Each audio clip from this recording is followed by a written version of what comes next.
काम हो गया क्या? मुझे 3 बजे का वादा किया तो तुमने, मुझे उसे भी जवाब देना है। मैं वक्त का बहुत पक्का आदमी हूँ। ये लो अपनी घड़ी, देख लो सब कुछ ठीक है या नहीं।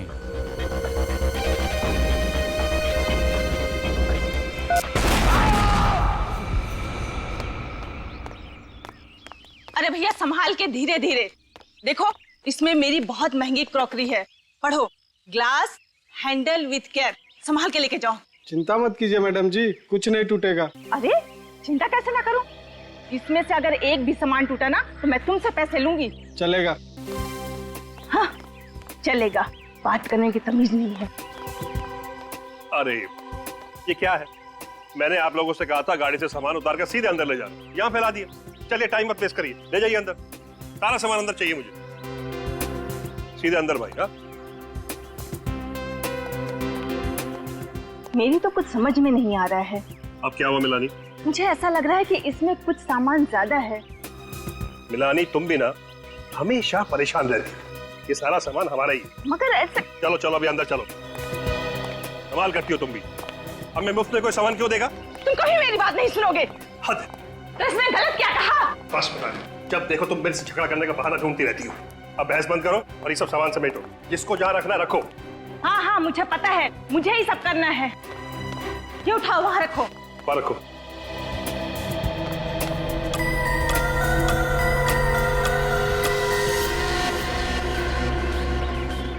चलो चलो जल्दी लाओ सामान सब।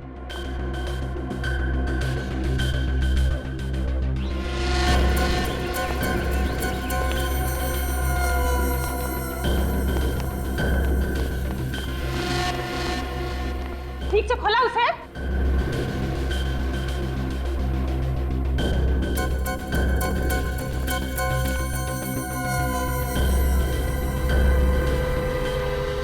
आप? जी मैं आरटीवी टेलीफोन एक्सचेंज से आया हूँ, आपके यहाँ ये टेलीफोन लगाना है। अच्छा आई कार्ड है आपके पास? हाँ जी।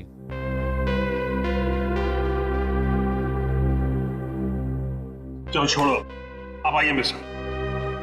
टेलीफोन बेडरूम में लगा लो, आइए। जी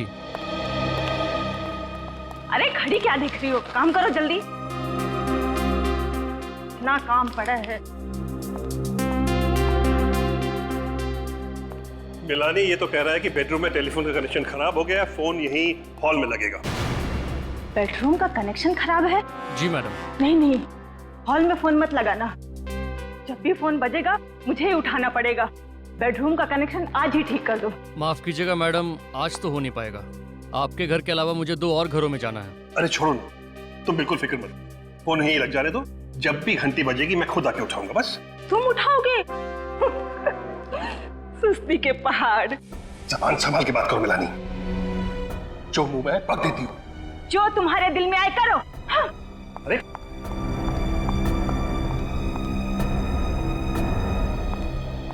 छोड़िए, कुछ भी बक देती है। आप प्लीज अपना काम कीजिए।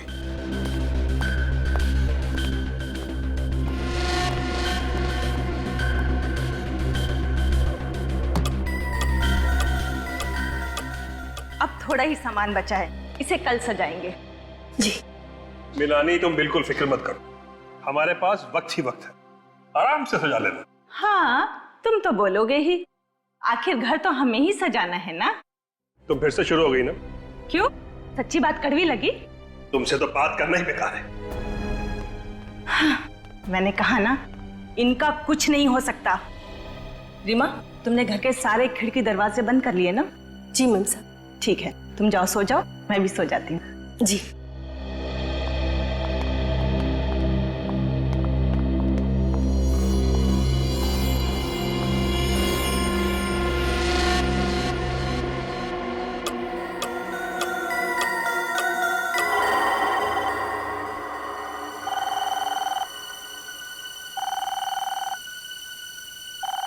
फोन की घंटी।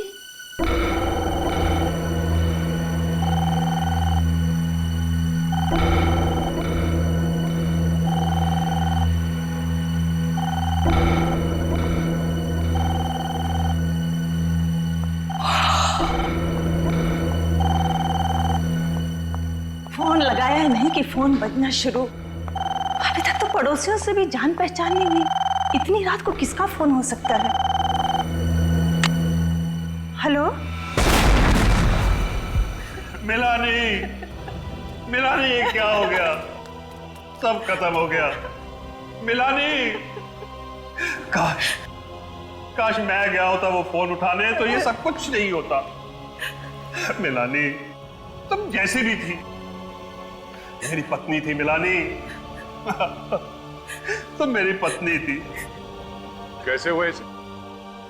कुछ नहीं पता साहब। मैं और मिलानी बेडरूम में सो रहे थे, फिर अचानक फोन की घंटी बजी। मिलानी फोन उठाने गई, फिर अचानक जोर से धमाका हुआ। मेरी नींद खुली, भागता बाहर आया, तब तक सब कुछ खत्म हो चुका था। खत्म हो चुका था सब कुछ। आप उस वक्त बेडरूम में थे? जी हाँ। और आप कहाँ थी? मैं रसोई घर में थी साहब, मैं भी सो ही रही थी। फोन की घंटी सुनाई नहीं दी आपको? नहीं साहब। सही है, देखिए फोन की हालत देख के तो नहीं लगता कि फोन के अंदर बॉम्ब लगाया गया होगा। तो ये बॉम्ब किस चीज में रखा गया होगा? अब कितने बजे थे जब बम फूटा? जी 2 बजे थे साहब। हाँ, 2 बजे के आसपास। 2 बजे थे? जी साहब। 2 बजे फोन की घंटी बजती है और 2 बजे धमाका होता है। इस धमाके का और इस फोन की घंटी का आपस में कोई ना कोई कनेक्शन है। आप लोग दोपहर को ही आए थे ना यहाँ पे? जी हाँ, 1 बजे। और ये सारा सामान आप लोग अपने साथ लेके आए थे? जी। अच्छा, आप लोगों को अपने सामान में कुछ अजीब लगा? कोई सामान जो आप लोगों का नहीं हो? साहब मुझे तो सब कुछ ठीक लग रहा था, लेकिन मिलानी बार बार एक बात बोल रही थी, सामान कुछ ज्यादा है, सामान कुछ ज्यादा है। सामान ज्यादा है? अच्छा ये बताइए कि पूरे दिन में कुछ भी ऐसा हुआ जो आपको अजीब सा लगा? अजीब? वो टेलीफोन वाला आदमी साहब। हाँ, वो टेलीफोन वाला आया था कनेक्शन के लिए। पहले वो बेडरूम में गया, उसने बोला वहां पॉइंट खराब है, फिर आके उसने यहाँ उसने कनेक्ट किया। पॉइंट खराब है? बेडरूम उस तरफ है? हाँ। अच्छा, ये टेलीफोन वाला कितने बजे आया था? हमारे आने के कुछ टाइम बाद ही आया था। मतलब आप लोग यहाँ पे पहुंचे और उसी वक्त तो टेलीफोन वाला भी आया? जी। कमाल है। वही तो मैं भी सोच रहा हूँ सर। लेकिन उसे तो आपने ही बुलाया ना? नहीं नहीं, हमने नहीं बुलाया उसे। फिर आपने उसे घर में घुसने क्यों दिया? हमें लगा शायद हमारे एजेंट ने उसे भेजा होगा। नाम क्या था इस टेलीफोन वाले का? नाम? सर, टेलीफोन वाले ने झूठ बोला था सर। बेडरूम का कनेक्शन एकदम ठीक ठाक है। ओह, मतलब वो टेलीफोन वाला यहाँ बॉम्ब रखने के लिए आया था? हाँ सर, और ये सारी की सारी साजिश पहले से ही रची गई थी। 2 चीजों का पता करना होगा। एक तो ये बॉम्ब किस चीज में रखा गया था, और दूसरा वो फोन कॉल किसने किया था। आप जरा अपने एजेंट का नाम और सेल नंबर दीजिए हमें। इस बार हम 3 महीने का किराया एक साथ ही लेंगे। यस, हम लोग सीआईडी से। जी कहिए, क्या मदद कर सकते हैं हम आपकी? रोजविला तुम लोगों ने किराए पर दिया है ना? रोजविला मड़ वाला? हाँ भाई, तुम दोनों ने ही किराए पे दिया था ना वो विला, प्रतीक और मिलानी को। हाँ, हमने ही किराए पे दिया था रोज विला, मगर प्रतीक और मिलानी को नहीं सर। अच्छा, एक मिनट, क्या कहा तुमने? प्रतीक और मिलानी को नहीं? नहीं सर। अरे तुम लोगों ने ही दिया था ना 5 साल के किराए पर वो बंगला, वो रोजविला, प्रतीक और मिलानी को। ये कैसे हो सकता है सर? और कल रात उसी विला में बम फटने के कारण प्रतीक की बीवी मिलानी की मौत हो गई। क्या? ये क्या कह रहे हैं सर आप? सच्चाई यही है। हम पर विश्वास कीजिए सर, हमारे पास सारे रिकॉर्ड्स हैं। रोजविला तो हमने कानपुर में रहने वाले महंत और नताशा को किराए पे दिया था। महंत और नताशा को? हाँ सर। और सर, आप जिस प्रतीक और मिलानी की बात कर रहे हैं ना, उनको तो हमने मालवनी का लाल महल किराए पर दिया था। करण, तुमने क्या गड़बड़ी कर रखी यार? सारे पेपर्स तो तुमने ही बनवाए थे ना। अभी तुम मुझे जवाब दो। सर, मुझसे ही गलती हो गई शायद। दोनों लोग एक ही दिन मुंबई आ रहे थे और दोनों को घर लेने की इतनी जल्दी थी कि बंगलो देखे बगैर डील पक्की कर दी। बकवास मत करो। आजकल के जमाने में कोई प्रॉपर्टी देखे बिना डील करता है क्या? और इस केस में एक नहीं दो लोग, प्रतीक और महंत, बिना घर देखे वहां रहने चले जाएंगे। सर उन्होंने कहा कि वो किसी समस्या में उलझे हुए हैं, वो बंगला देखने नहीं आ सकते और अच्छा किराया भी देने के लिए तैयार थे, इसलिए हमने भी ज्यादा सवाल नहीं पूछे। सर इसीलिए कागजात बनाते वक्त मुझसे गलती हो गई और जल्दबाजी में बंगलों की अदला बदली हो गई। जल्दबाजी में बंगलों की अदला बदली हो गई। और वो बॉम्ब, रोज विला में जो बॉम्ब था, उसके बारे में क्या जानते हो? सर उस बम विस्फोट के बारे में हम कुछ नहीं जानते। ये रोज विला का असली मालिक कहाँ है? सर वो बेंगलोर में रहते हैं, वो पार्टी से मिले भी नहीं, उन्होंने पेपर साइन करके भिजवा दिए। ये कैसे समझौता है? बंगलों का मालिक किराएदार की जांच पड़ताल नहीं करता है, किराएदार बंगलो देखे बिना वहां रहने चला जाता है, ऐसा कभी होता है क्या? और एक बात बताओ, वो टेलीफोन वाला जो रोज विला में गया था, तुमने ही भेजा था उसे? नहीं सर। तो फिर किसने भेजा? सर रोजविला में तो टेलीफोन का लाइन हमने 15 दिन पहले शुरू कर दिया था, तो हम क्यों भेजेंगे टेलीफोन लाइन वाले को? तुम्हें कुछ नहीं मालूम है, सब पता चल जाएगा। सर ये रोज विला में महंत और नताशा रहने जाने वाले थे, तो इन लोगों से भी पूछताछ कर ही लेते हैं सर। हाँ मिलते हैं महंत और नताशा से, लेकिन अभिजीत पता लगाना पड़ेगा ये टेलीफोन वाला है कौन जो रोज विला में गया था। किस लिए गया था ये रोज विला में टेलीफोन वाला? राकेश ये कुल मिलाकर 50 डिफॉल्टर्स हैं। एक काम करो, इन सब के पास एक आखिरी नोटिस भेजो और उसके बाद इनकी लाइन डिस्कनेक्ट कर देना। ठीक है सर।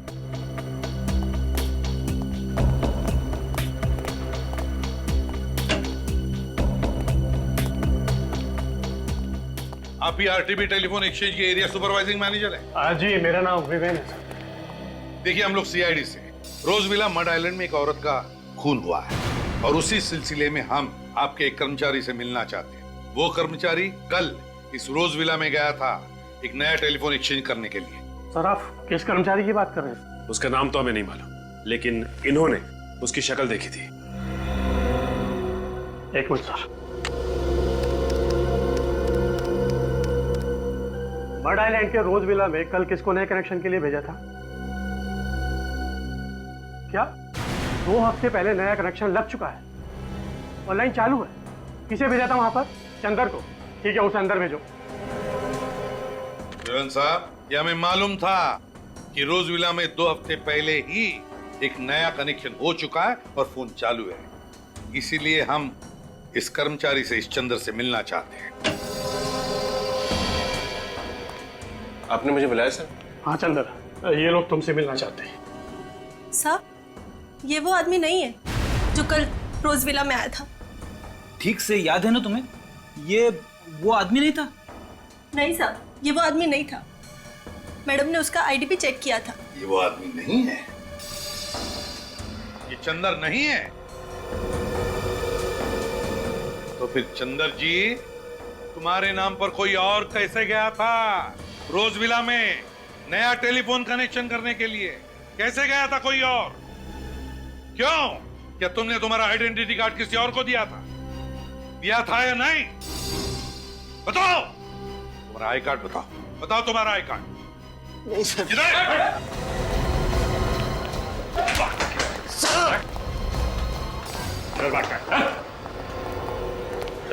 बताओ बताओ कौन गया था तुम्हारे नाम पर? कौन गया था चंदर बनकर? जल्दी बता। सब मुझे उसका नाम नहीं मालूम साहब। कैसे नहीं मालूम? जल्दी बता, बता कौन है वो? क्या जानता है उसके बारे में तुम? मैं उसे ज्यादा नहीं जानता साहब, बस सिर्फ 1 हफ्ते से मैं उसे टेलीफोन एक्सचेंज के बाहर देखता था साहब। उसने मुझसे दोस्ती की, अपना प्लान बताकर मुझे अच्छे पैसे दिए साहब, ताकि मेरा मुंह बंद रहे। और क्या जानता है उसके बारे में? वो मुझसे मिलने के बाद अक्सर रिक्शा पकड़ता था साहब। रिक्शा पकड़ता था? और क्या कहता था रिक्शा वाले को? कहाँ जाना है कहता था? चारकोप।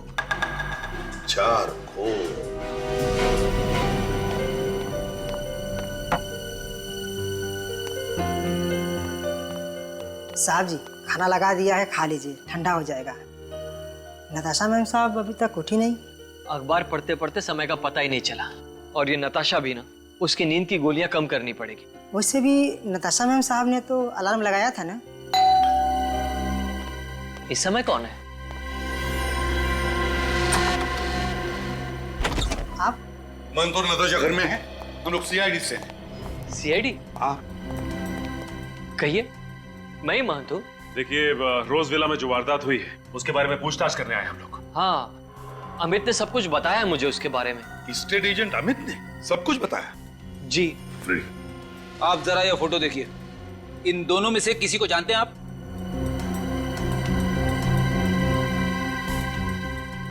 नहीं। नहीं। मंजी, ये मिलानी और प्रतीक है।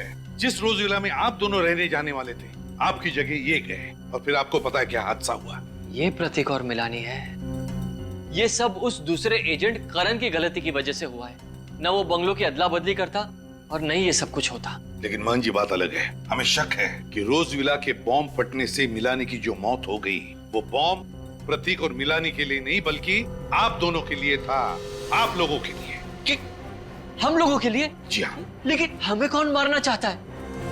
नताशा कहाँ है? आपकी बीवी कहाँ है? नताशा वो तो सो रही है। गॉड, 2 बज गए और अब तक सो। नताशा! नताशा! नताशा! नताशा! नताशा! नताशा! छोड़ दीजिए मुझे, छोड़ दीजिए मुझे नताशा के पास जाना है। मंजी, मंजी, थोड़ा आप नताशा के पास नहीं जा सकते। अगर आप गए तो कोई एविडेंस होगा तो नष्ट हो जाएगा। प्लीज, हम आपका दुख समझें। प्लीज सचिन, फ्रेडी, देखो जरा गौर से, अच्छी तरह से देखो क्या मिलता है। नताशा!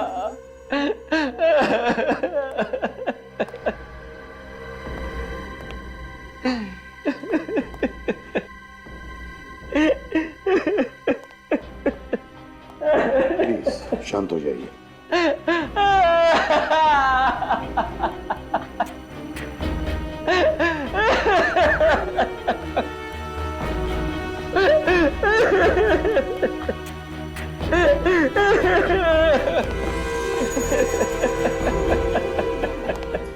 सर, घड़ी के टुकड़े, अलग अलग घड़ियों के। इतने सारे घड़ियों के टुकड़े? मान जी, नताशा के कमरे में इतनी सारी घड़ियां कैसे? नताशा को नींद से उठने में तकलीफ होती थी, इसीलिए उठने के लिए वो 3-3 घड़ियों में अलार्म लगाती थी। 3-3 घड़ियों? तो कहीं बॉम्ब इन घड़ियों में तो नहीं फिट किया गया था? बात बताइए, क्या ये घड़ियां नताशा ने खरीदी थी? जी हाँ। कहाँ से खरीदी थी, आप बता सकते हैं? यही पास ही में एक दुकान है, नीड्स नाम की, वहीं से खरीदी थी। नीड्स? जरूर इन घड़ियों में कुछ गड़बड़ है। मिल गया। अरे साळुंखे, क्या पता चला? जरा हमें भी तो बता। अरे बॉस, सारा फर्नीचर इतना तहस नहस हो गया है कि मुझे फर्नीचर का एक एक टुकड़ा बहुत अच्छी तरह से चेक करना पड़ा, ये पता लगाने के लिए कि आखिर ये बॉम्ब बना किस केमिकल से। ये देखो, ये है उस केमिकल का कार्बन चेन। कौन सा केमिकल है ये? सेस्पेक्स टॉक्सिन। सेस्पेक्स टॉक्सिन?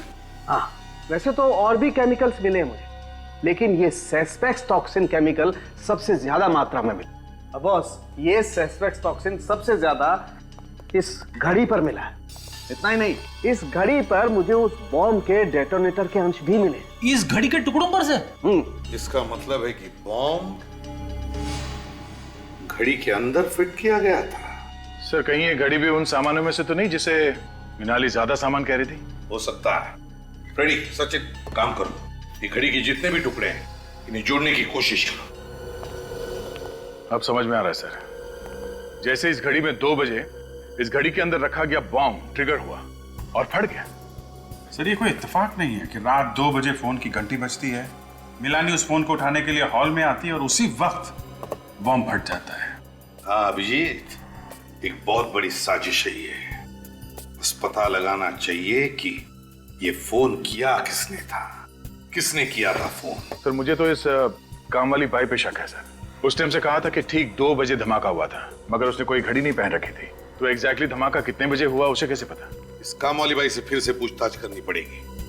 लेकिन एक बात तो पक्की है कि बॉम्ब घड़ी में ही फिट किया गया था और जैसे ही घड़ी में रात के 2 बजे धमाका हो गया और मिलानी मर गई। एक बात और बॉस, ठीक ऐसा ही घड़ी वाला बॉम्ब सेम कॉम्पोजिशन का मुझे नताशा के घर के सामान में भी मिला है। और सर, इन दोनों बॉम्ब्स में से ये जो कीले, कांच और मेटल के टुकड़े मिले, ये तो किसी भी हार्डवेयर शॉप में से बड़ी आसानी से मिल सकते हैं। मतलब ये बॉम्ब देसी बॉम्ब है, क्रूड बॉम्ब? हाँ, ये क्रूड बॉम्ब ही है और इसे बनाने वाला जरूर कोई नौसिखिया होगा, लेकिन हाँ, उसे इंजीनियरिंग की बड़ी अच्छी जानकारी होगी, क्योंकि इसने घड़ी की सुई को ही बॉम्ब का ट्रिगर बना लिया। इंजीनियरिंग की जानकारी मतलब दोनों बॉम्ब एक ही तरीके से बनाए गए, एक ही तरीके से। पहला बॉम्ब फटा, मिलानी की मौत हो गई और बिल्कुल 24 घंटे के अंदर ही अंदर दूसरा घड़ी का बॉम्ब फटा और नताशा की मौत हो गई। लेकिन एक बात है, ये सब कुछ जो हुआ वो उस करण, उस स्टेट एजेंट की गलती की वजह से, उसकी गलती की वजह से घर की अदला बदली हो गई। मिलानी भूल से रोजविला मतलब नताशा के घर में पहुंच गई और नताशा मिलानी के घर में। इसका मतलब है कि खूनी ने बॉम्ब नताशा के लिए बनाया था, नताशा के लिए, मिलानी के लिए नहीं। और जब उसे पता चला कि नताशा जिंदा है तो ठीक वैसे ही बॉम्ब से उसने नताशा को भी मार दिया। तो ये देखिए, इस घड़ी के इस टुकड़े पे स्टिकर लगा हुआ है, लेकिन कुछ समझ में नहीं आ रहा कि क्या लिखा है इस पे। 1 मिनट में देखूं।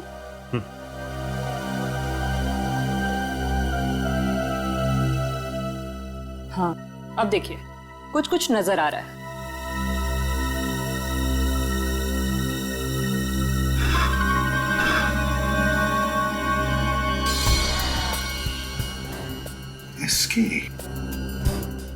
एसके, कैसा नाम है ये? एसके, कहीं ये कोई कंपनी तो नहीं जहां पर एक घड़ी बनी है, या फिर कोई दुकान जहां से ये घड़ी खरीदी गई है? ठीक से साफ सफाई करो। ये देखो कहां पे धब्बे लगे, पोंछो इसे। एक्सक्यूज मी, जी कहिए सर। जरा ये स्टिकर देखिए, एसके, ये आपकी दुकान का है? एसके, जी हाँ सर। सर ये स्टिकर तो मेरे दुकान का ही है सर। और तो और ये जो घड़ी का टुकड़ा है, इस घड़ी को तो मैंने पिछले हफ्ते ही बेचा था सर। आपकी इस घड़ी में एक हथियारे ने बॉम्ब फिट किया था और उस बॉम्ब के फटने से एक औरत की मौत हो गई। ये क्या कह रहे हैं सर आप? बिल्कुल ठीक कह रहे हैं। आपको याद है किसको बेची थी आपने ये घड़ी? हाँ सर, एक आदमी आया था सर इसे खरीदने के लिए। ये देखो, वो आदमी ये था। हाँ सर, ये तो वही आदमी है सर। अच्छा, इसका नाम पता कुछ मालूम है आपको? नहीं सर, ये तो नहीं पता। कुछ और बता सकते हैं इस आदमी के बारे में? हाँ सर, याद आ गया। घड़ी खरीदते वक्त वो किसी से फोन पे बात कर रहा था सर। किससे किससे बात कर रहा था सर? ये तो पता नहीं। अच्छा, आपने उसकी बातें सुनी? क्या कह रहा था, कुछ याद है? वो चारकोप के बारे में कह रहा था। चारकोप? सर, इस चंदर ने भी तुम्हें बताया था कि टेलीफोन एक्सचेंज के बाहर जो आदमी उससे मिलने आता था, वो भी रिक्शा वाले से चारकोप भी चलने के लिए कहता था। चलो चारकोप चलते हैं, शायद ये आदमी हमें वहीं पे मिलेगा।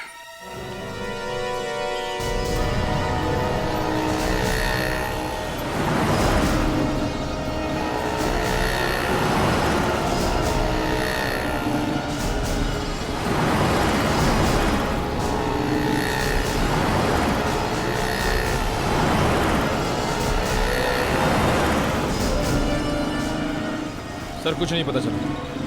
सर उधर किसी को कुछ नहीं पता। कमाल है। एक दुकान सामने है, उससे पूछते हैं।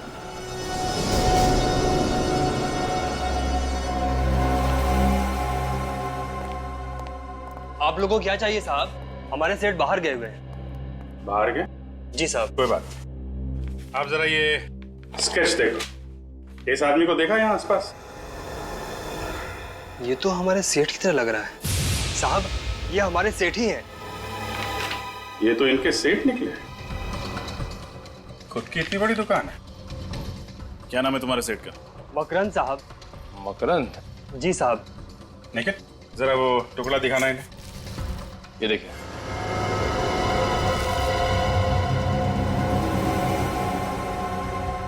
ये आपको कहाँ से मिला? अरे वाह, बड़ी जल्दी पहचान लिया तुमने इस घड़ी के टुकड़े को। जी साहब। तब तो तुम्हें यह भी मालूम होगा कि तुम्हारा सेठ क्या क्या गुल खिला रहा है। ये आप क्या कह रहे हैं साहब?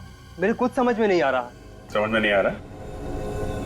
ये टुकड़ा जब घड़ी हुआ करता था तो तुम्हारे साहब ने इसमें बॉम्ब फिट किया था, जिसकी वजह से 2 औरतों की जान चली गई, समझे तुम? क्या? मेरे सेठ और बॉम्ब? हाँ, बॉम्ब।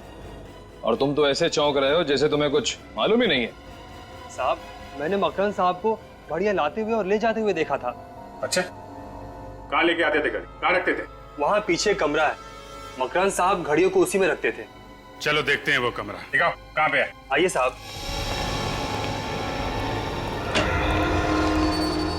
देखो लाइट का स्विच कहाँ पे है। सर साहब, मकरंद साहब ने कभी हमें इस कमरे के अंदर आने नहीं दिया। वो हमेशा इसे बंद ही रखते थे।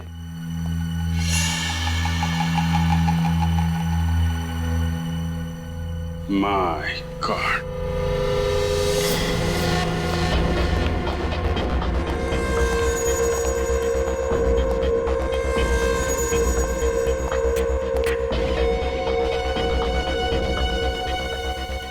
बॉम्ब बनाने का सामान। सर इसका मतलब मकरंद यहीं बैठकर बॉम्ब्स बनाता था, घड़ियों के अंदर फिट करता था।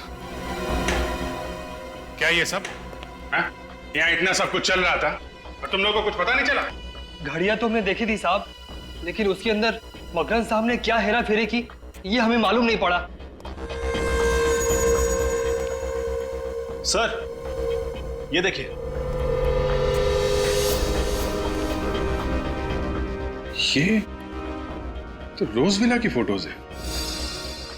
यस सर, बंगलो खाली है और सारी तस्वीरों में बंगलो का अंदर का हिस्सा दिख रहा है और ये सारी तस्वीरें हर तरफ से ली गई हैं। पर सर, खाली बंगलों के अंदर की तस्वीरें खींचने का क्या मतलब हो सकता है?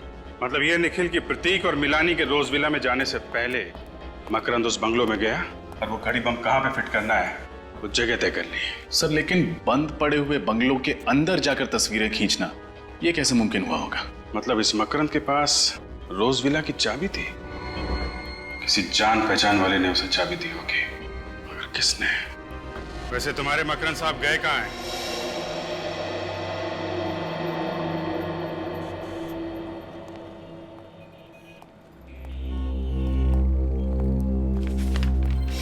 ये आप ही की दुकान का बिल है? जी सर, ये बिल मेरी ही दुकान का है। तो फिर इस पर जो 3 घड़ियां बेची गई है नताशा को, वो किसने बेची? शायद सोहन ने ये घड़ियां बेची थी सर। तो बुलाओ इस सोहन को। वो आज काम पे नहीं आया सर। काम पे नहीं आया? क्यों? देखिए ना, परसों ही उसे काम पे रखा था और कल से गायब है। परसों काम पे रखा, परसों उसने घड़ियां बेची और कल से काम पे नहीं आ रहा है। कमाल है सर। लेकिन सर, जो घड़ियां नताशा जी को उसने बेची थी वो हमारे स्टॉक में थी ही नहीं। क्या मतलब है आपका? वो घड़ियां सर, घड़ियां। मैंने उसे पूछा भी कि वो घड़ियां कहाँ से लाया, तो उसने बताया कि हमारे स्टॉक में ही पड़ी थी। अगर तुम्हारे स्टॉक में नहीं थी तो फिर तुमने माना कैसे? अब सर, नताशा जी को वो पसंद आ गई थी, माल बिक रहा था, पैसे आ रहे थे, तो मैंने बहस नहीं की। तुम्हारी इस लापरवाही की वजह से क्या हुआ मालूम है? नताशा की मौत हो गई। Sorry sir. सॉरी अभिजीत, ये सोहन जानता था कि नताशा यहीं पर आएगी इसी दुकान में, तो 3 घड़ियां खरीदने के लिए, इसलिए इस सोहन ने ये घड़ियां बॉम्ब फिट करवा के बाहर से ले ली और यहाँ ला करके उसे बेच दी। मतलब सब कुछ पहले से ही तय था? हाँ, सब कुछ पहले से ही प्लान था। सोहन का पता है तुम्हारे पास? जी सर, उसने जिस नंबर से मुझे फोन किया था वो नंबर मेरे मोबाइल में होगा। नंबर दो जरा। जी, 03622 91919। 919? जी सर क्या हुआ? ये नंबर तो स्टेट एजेंट करण का है। करण का? हाँ सर, उस दिन जब हम लोग ऑफिस में गए थे तो मैंने उससे नंबर ले लिया था। लगाओ इसे, देखते हैं।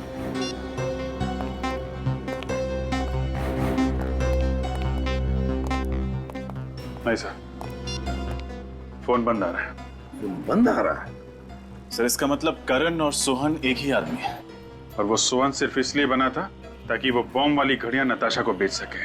हाँ अभिजीत, मुझे तो लगता है मकरंद को रोज विला की चाबी भी इसी करण ने दी और नताशा की मौत का कारण भी यही है। ये करण, इस करण को उठाते हैं।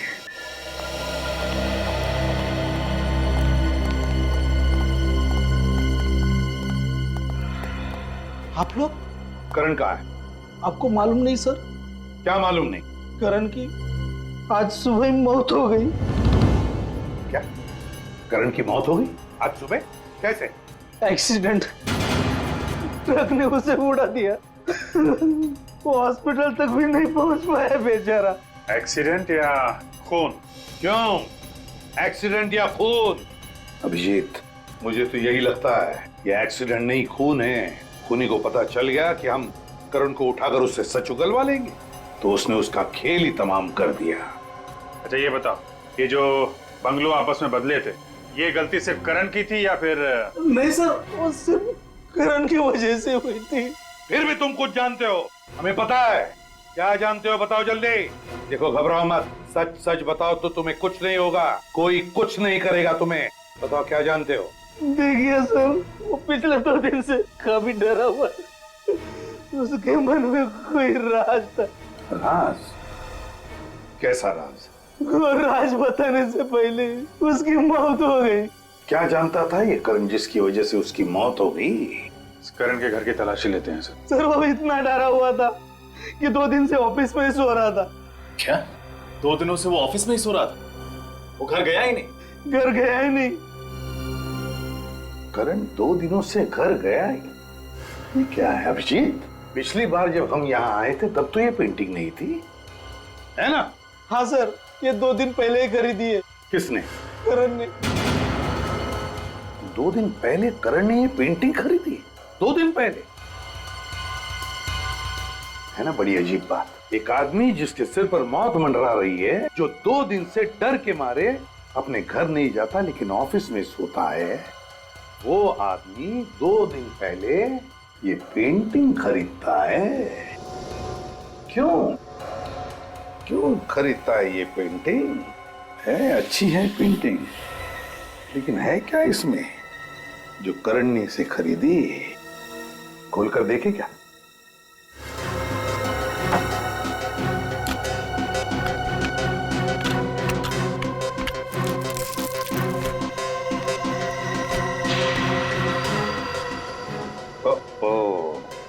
ये क्या है? Blank envelope. कुछ है इस एनवलप में।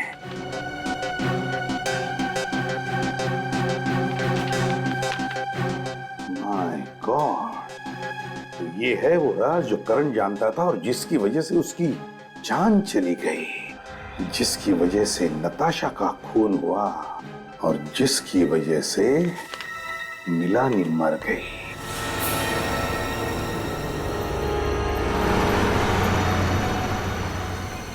सोलापुर की इतनी सारी बसें निकल गई, लेकिन ये मकरंद अब तक दिखाई नहीं दिया। सर कहीं उसे पता तो नहीं चल गया कि हम लोग आने वाले हैं? देखते हैं, इंतजार करते हैं। और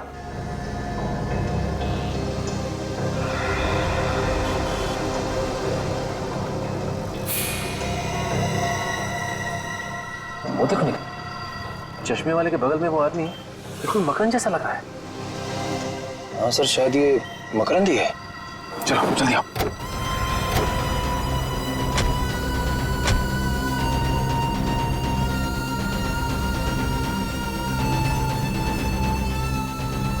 मिस्टर मकरंद। कौन हो तुम लोग और मेरा नाम कैसे जानते हो? मकरंद बाबू, हम लोग सीआईडी से। सीआईडी? अगर आप लोग सीआईडी से हैं तो मैं इसमें क्या कर सकता हूँ? कुछ नहीं, हम ही करेंगे जो करना है। वैसे आपको याद होगा कि नताशा मिला नहीं और घड़ी बॉम्ब। ओह, तो आप लोगों को सब पता चल गया। लेकिन आप लोग मेरा कुछ बिगाड़ नहीं सकते, क्योंकि आप लोगों के पास मेरे खिलाफ कोई सबूत नहीं है। सबूत है मकरंद, सबूत है। करण मरने से पहले तुम्हारी काली करतूतों का चिट्ठा एक कागज पे लिख कर गया था, और वो कागज का टुकड़ा हमारे पास है, सीआईडी के पास। अब चुपचाप अपना जुर्म कबूल कर लो, वरना भागता किधर है?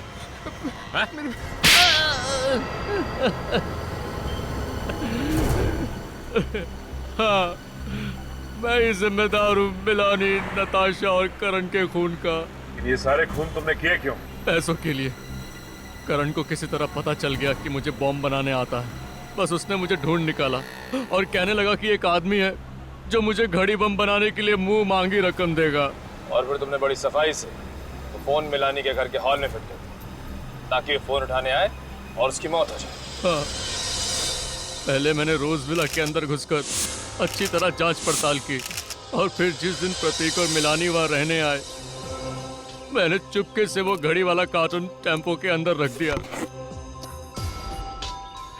और बाद में जब मैं टेलीफोन वाला बनकर अंदर गया तो उस वक्त मैंने देख लिया कि घड़ी वहीं लगी हुई है। तब मैंने ये ठान लिया कि मैं फोन हॉल में ही लगाऊंगा।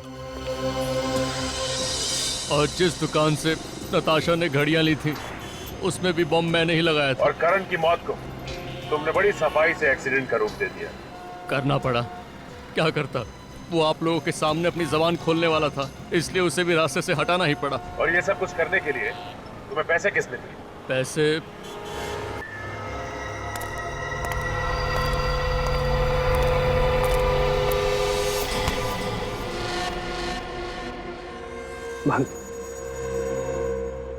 सारा प्लान चौपट हो गया है। सीआईडी ने पूरा खेल बिगाड़ कर रख दिया है, लेकिन मैंने अपना वादा पूरा किया।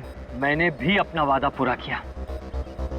आज के बाद हम लोग भूल जाएंगे कि हम लोग एक दूसरे को कभी जानते भी थे। चलो, अलविदा। प्रतीक, नहीं, बैग को हाथ मत लगाओ। पीछे हटो। बैग खोलना नहीं, पीछे हटो। संभाल के।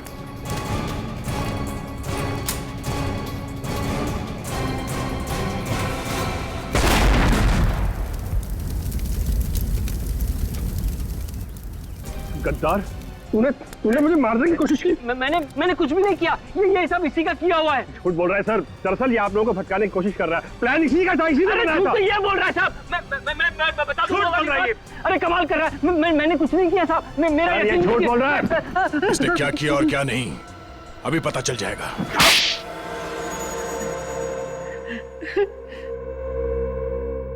अब 3 मिनटों में तुम्हारी कहानी हम सुनाएंगे। मिलानी, नताशा, करण, तीन लोगों का खून किया है तुम लोगों ने। और तुम लोगों ने सीआईडी को झूठ बोला। हमारे सामने एक दूसरे को पहचानने से इनकार कर गए। हाँ, मगर तुम लोग 1999 से एक दूसरे को जानते थे। तुम लोगों ने मिलकर एक फैक्ट्री शुरू की और जब धंधे में नुकसान हुआ तो दोनों अलग अलग हो गए। प्रतीक तुम गए दार्जिलिंग और महंत तुम गए कानपुर। क्यों? लेकिन वो फैक्ट्री किसकी होगी इसका कोई नतीजा नहीं निकला। तो प्रतीक जी, आपने सोचा कि क्यों ना महंत जी की मौत हो जाए तो सारी फैक्ट्री आपके नाम। और फिर एक दिन अचानक तुम दोनों दोस्त बन गए और ये गहरी साजिश रची। और ये हमें कैसे पता चला? करण से।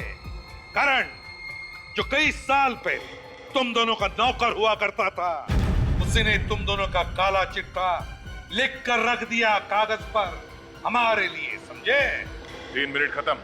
अब तुम लोग बोलोगे और हम सुनेंगे। सही कहा आप लोगों ने। ये सब इस प्रतीक का शुरू किया हुआ है। ये हमारी फैक्ट्री की प्रॉपर्टी बेचना चाहता था। हाँ, मिलानी मुझ पर दबाव डाल रही थी क्योंकि हमारा कर्जा सर के ऊपर चढ़ चुका था। बस इसीलिए क्या? इसलिए इसने प्लान बनाया। इसे पता था कि हम लोग मुंबई आ रहे हैं। मुझे और मेरी बीवी नताशा को जान से मारने के लिए मकरंद की मदद से इसने रोज विला बंगलो में बॉम्ब प्लांट किया। मिस्टर प्रतीक, तुम्हें तो मालूम था कि रोज विला में बॉम्ब लगा हुआ है, फिर तुम अपनी पत्नी के साथ वहां रहने क्यों चले गए? सर, मिलानी की रोज की नोक झोंक से मैं परेशान हो चुका था, थक चुका था। वो मुझे डिवोर्स देने को तैयार नहीं थी। इसलिए जब मुझे पता चला कि करण से गलती हो चुकी है तो मैंने सोचा क्यों ना इस मौके का फायदा उठाया जाए और इसी बहाने मिलानी से अपना पीछा भी छुड़ा लिया जाए। और मिस्टर महंत, जब आपको पता चल चुका था कि प्रतीक आप दोनों की जान लेना चाहता है तो आपको सीआईडी के पास आना चाहिए था। आप हमारे पास क्यों नहीं आए? क्योंकि ये भी दूध का धुलावा नहीं है सर। मिलानी के मौत के कुछ घंटों बाद ही इसने मुझे फोन पर धमकी दी और हमारी पुरानी जगह पर मिलने को कहा। कुछ साबित नहीं कर पाओगे मान तुम? इससे कोई फायदा नहीं होने वाला। बिना मेरे फायदे के मैं अपना वक्त बर्बाद नहीं करता प्रतीक, नेवर। तुमने मुझे और मेरी बीवी नताशा को बॉम्ब ब्लास्ट में उड़ाने का बहुत अच्छा प्लान बनाया था, मगर भला हो उस करण का जो उस बॉम्ब ब्लास्ट में तुम्हारी बीवी मिलानी ही मारी गई। सोचो प्रतीक, सोचो, अगर यही बात मैंने सीआईडी को बता दी तो बता क्यों नहीं देते? बिजनेसमैन हूं ना, हर बात में सबसे पहले अपना फायदा सोचता हूं। अच्छा, तो मुझे बचाकर तुम्हें क्या फायदा होने वाला? ना सिर्फ मुझे ही नहीं, तुम्हें भी। हम दोनों को बहुत बड़ा फायदा हो सकता है अगर तुम मेरा छोटा सा प्रस्ताव मान लो तो।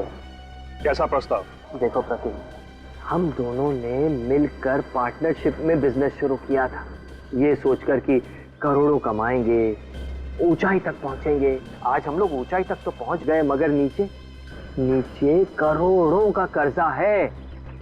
ये सारी मुसीबतें टल सकती है प्रतीक, अगर तुम मेरी बात मान लो तो। देखो महान, जो कहना है साफ साफ कहो। अब तुमने तो बड़ी आसानी से बॉम्ब ब्लास्ट करके अपनी बीवी मिलानी को मरवा दिया। नहीं, मैं सच कह रहा हूं ना। तुम कहना क्या चाहते हो महान? मैंने जानबूझकर मिलानी को मारा है? अब तुमने जानबूझकर मारा है या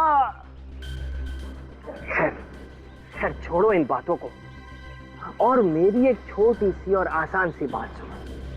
देखो, जिस तरह तुमने बॉम्ब ब्लास्ट में अपनी बीवी मिलानी को मारा है ना, ठीक उसी तरह तुम्हें मेरी बीवी नताशा को भी मारने में मेरी मदद करनी होगी। सिंपल। लेकिन इसमें मेरा क्या फायदा है? Yes, I knew it. ये हुई ना एक अच्छे बिजनेसमैन वाली बात। प्रतीक, मेरी बीवी नताशा का 50 करोड़ का इंश्योरेंस है। मेरी बीवी नताशा मर गई, फिर 25 करोड़ मेरे, 25 करोड़ तुम्हारे। तुम अपने रास्ते, मैं अपने रास्ते। और सीआईडी, उनका क्या? सीआईडी यार, सीआईडी को कैसे पता चलेगा? ये राज तो तुम्हारे मेरे बीच में है ना। ठीक है, मुझे मंजूर है। Good, very good. 24 घंटे का टाइम देता हूं। पैसा मेरा, दिमाग तुम्हारा। डन। 24 घंटे। और फिर मैंने मकरंद को फोन किया। बम बनाना मेरा खुफिया पेशा है। जब मुझे दुगने पैसे का लालच दिया गया तो मैं इनकार न कर सका। प्रतीक, तुम्हारे इस प्लान का मोहरा था करण, मगर तुम दोनों ने उसे ही मार दिया। हाँ, दरअसल महंत और मैं कर्ज में डूबे हुए थे। दोनों को पैसों की सख्त जरूरत थी और करण, उसको शक हो गया था कि ये हम दोनों की मिलीभगत है। प्रतीक, तुमने अपने फायदे के लिए करण का इस्तेमाल किया, और मान तुमने प्रतीक का। नताशा की मौत के बाद ब्रीफकेस में बॉम्ब रख के तुमने प्रतीक को दिया ताकि ये ऊपर पहुंच जाए, और इंश्योरेंस के 50 करोड़ रुपए तुम अकेले हजम कर जाओ। नहीं सर, इरादा तो ऐसा नहीं था। मैंने प्रतीक से कहा भी कि जब तक सीआईडी का मामला ठंडा नहीं हो जाता धीरज रख और इंश्योरेंस के पैसे आने का इंतजार कर, मगर इसने मेरी एक नहीं सुनी। अब इसके हिस्से के इंश्योरेंस के 25 करोड़ रुपए मैं अपनी जेब से तो दे नहीं सकता था, इसीलिए। वक्त के साथ खेलने का बड़ा मजा आता है ना तुमको। अब जेल में बैठकर एक एक सेकंड, एक एक मिनट, एक एक घंटा, एक एक दिन गिनते रहना, तब तक फांसी का ऑर्डर आ ही जाएगा।